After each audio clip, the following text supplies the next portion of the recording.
Welcome to Invest in Yourself, an online mastermind workshop series where we feature international speakers who share resources for busy business leaders of today.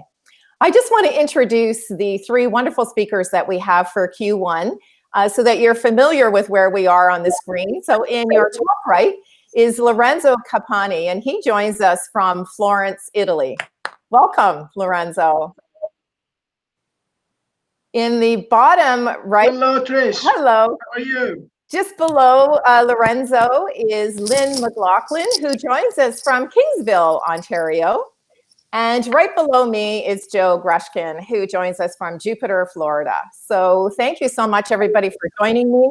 The purpose for today's session is to really introduce you to the viewing and listening audience so that people can get a better idea as to what to expect from your amazing sessions in Q1. So perhaps I'll start with Lynn. She's going to be joining us in January, and her topic is Connect with Your Community, Become a Published Author. And Lynn is actually an award-winning author. And the question that I have for Lynn is, you know, as a published author, we know you understand the writing process. What advice would you give to someone who's getting ready to attend your session in January, Lynn? Oh, well, my goodness, we're all in different places. Several of you out there, many of you out there probably have ideas whirling around in your head, but you haven't actually started to write them down or to subscribe them.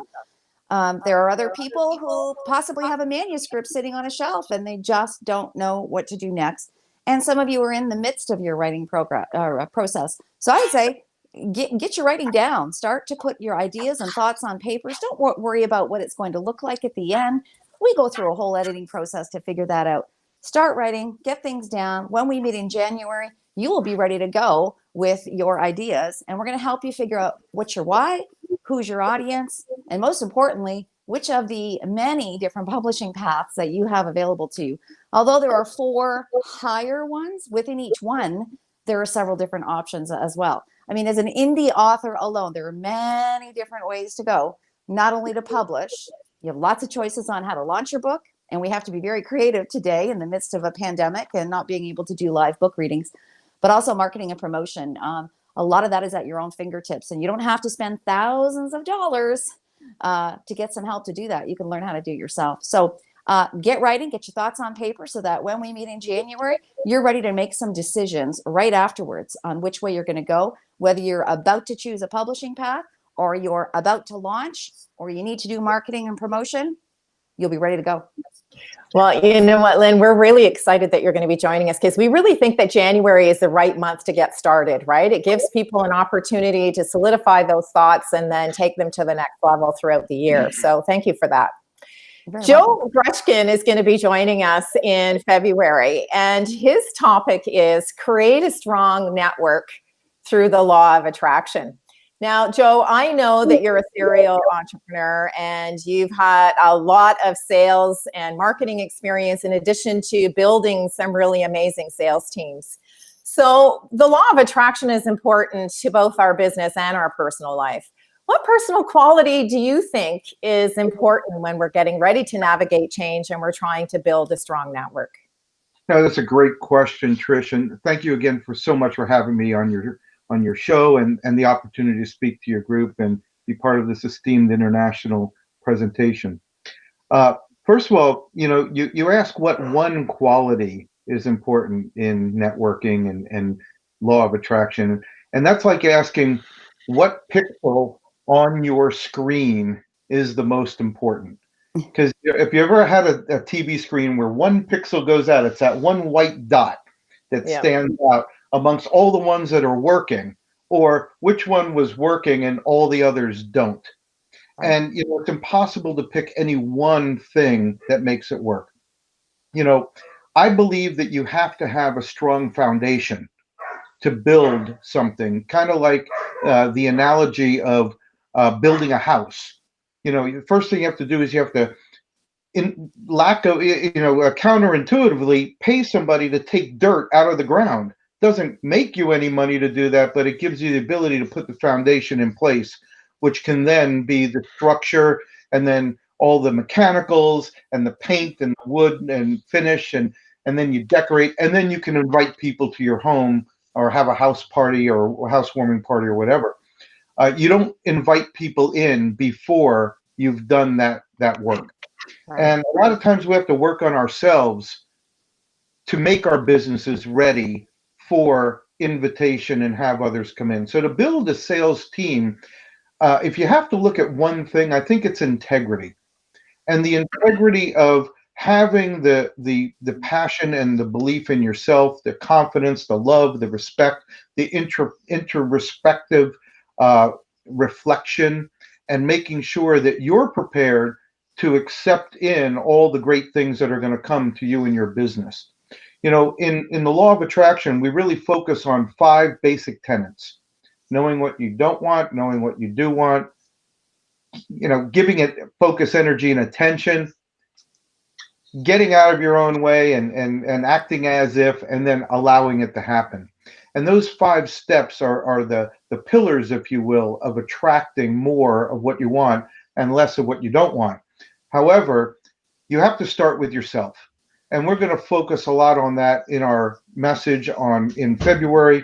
I'm looking forward to spending a great session with the audience, and most importantly, helping a lot of business people just to, you know, be prepared. I'm not the woo-woo, you know, touchy-feely, let's all kumbaya type of law of attraction kind of guy. I'm a nuts and bolts, business-related, focused, and entrepreneurial focused person that uses the skills and the science and the technology and the techniques of law of attraction to build businesses and take them to the next level.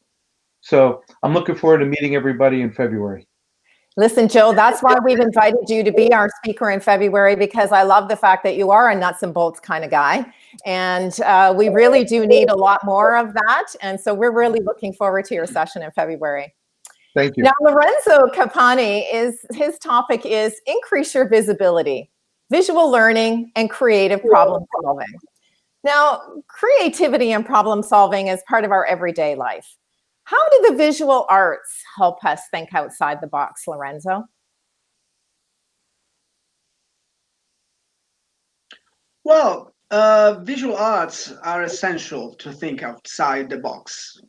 I'll give you just an example. I don't know if you remember the scene of the Space Odyssey, Kubrick Space Odyssey, where all the monkeys were around the monolith.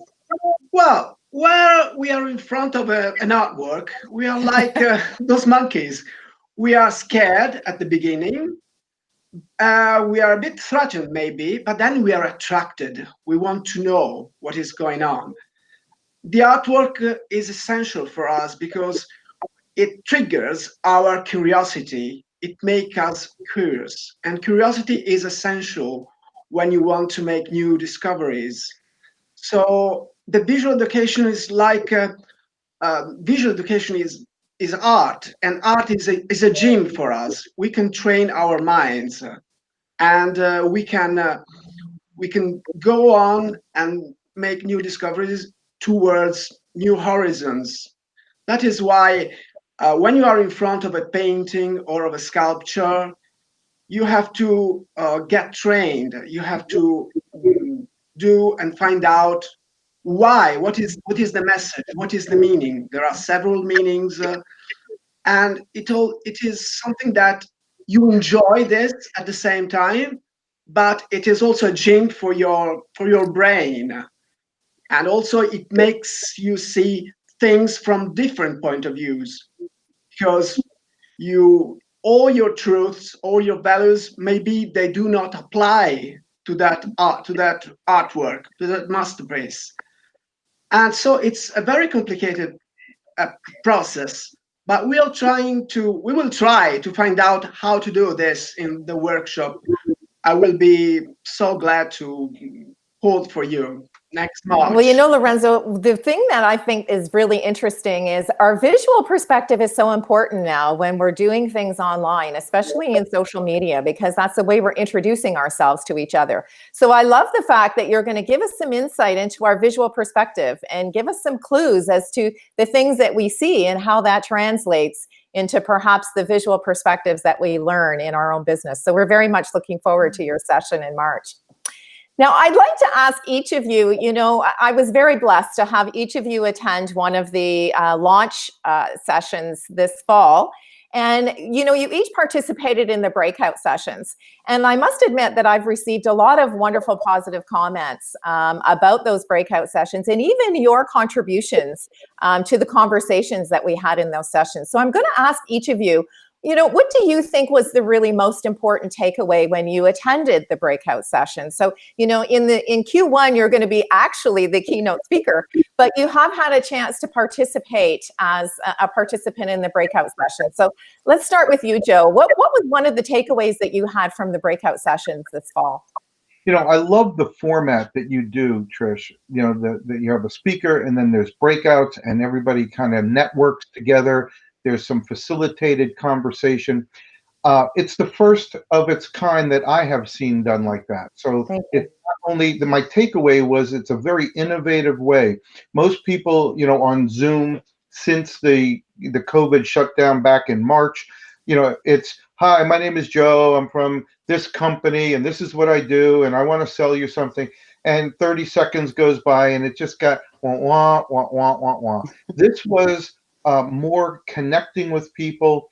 The drawback is you really don't get enough time to connect, but you do have the opportunity to follow up with one-on-ones and find interesting people to connect with.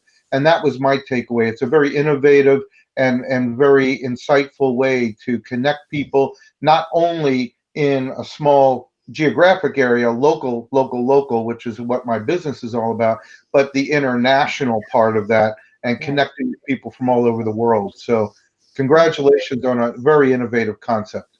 Thank you. And Lorenzo, you were in one of the sessions where we actually had, I think it was 5 time zones involved. So as somebody who's, internationally in Florence, and, we always tend to think that our businesses are very insular. And I think we all have the same challenges and the same issues internationally. So how did you find the breakout sessions in the one that you attended this fall?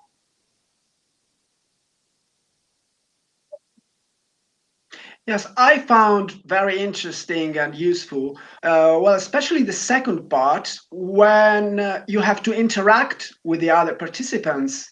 So you get involved in the discussions and you try to think with the others to answer to some questions.